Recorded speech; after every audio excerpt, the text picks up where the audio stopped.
சந்திரன் வாழைச்சலேருந்து வாரார். 6 மாசமா மனபயம், போதைக்கு அடிமை. இயேசு கிறிஸ்துவின் புதன்கிழமை வந்தா போதையிலிருந்து விடுதலையாக விருப்பமா? இயேசு கிறிஸ்துவின் நாமத்திலே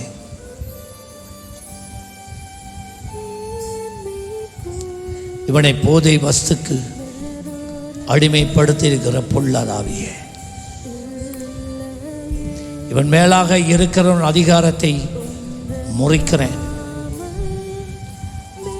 போதை வஸ்தை பார்த்து இந்த நிமிஷத்தில் இருந்து இவனுக்குள்ளே அதை அருந்துவதற்குரிய விருப்பம் இனி உண்டாவதில்லை என்று கட்டளையிடுகிறேன். இன் ஜீசஸ் நேம், இயேசுவின் நாமத்தில் வெறுப்பு இந்த நாளிலிருந்து உண்டாவதாக. In the name of Jesus. இதனாலே பாதிக்கப்பட்ட சரீரத்தின் உறுப்புகள் எல்லாம் இயேசு கிறிஸ்துவின் நாமத்திலே பரிபூர்ண சுகம் உண்டாவதாக. சரீரத்தில் இருக்கிற களைப்பு, பலவீனம் இப்பொழுது நீங்கி போவதாக.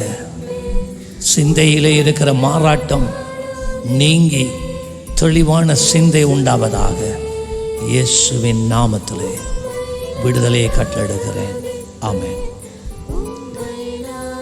நீங்க வரக்குள்ள என்ன செய்தது? உங்களுக்கு தொண்டை காய்ஞ்சது. தொண்டை காயும். இப்ப எப்படி இருக்கு? நல்லா இருக்கு. கடைசி அப்ப எடுத்தீங்க? 6 மாசத்தோட விட்டுட்டேன். 6 மாசத்துக்கு முதல் விட்டுட்டீங்க. ஓ, அப்ப தொண்டை காயுது. தொண்டை காயுது. இத்தனை வர இப்ப நல்லா இருக்கு. லேசா இருக்கு, இல்லாட்டி காஞ்சி போயே இருக்கு? அப்படியே இருக்குமா? இல்லை, அப்படி முந்தி இருந்த மாதிரி இருக்கு. இப்போ லேசா இருக்கு. லேசா இருக்கு. கர்த்தர் நல்லவரா இல்லையாவரா? இவர் போதை வஸ்துக்கு அடிமையாக இருந்திருக்கிறார். 6 மாதங்களுக்கு முதல் விட்டுட்டார். ஆனால் அதனுடைய தாக்கம் நித்திரை வராது. 2வது தொண்டை காஞ்சி இருக்கும். அப்பயுமே உங்களுக்கு விளங்கும். அது ஜபிச்சு அப்படின்னு சொன்னால் தொண்டையில் இருக்கிற காஞ்ச தன்மை போயிட்டான், முதலே போல் வந்துட்டான்னு சொல்கிறா. நல்ல கையை தட்டி ஆண்டவருக்கு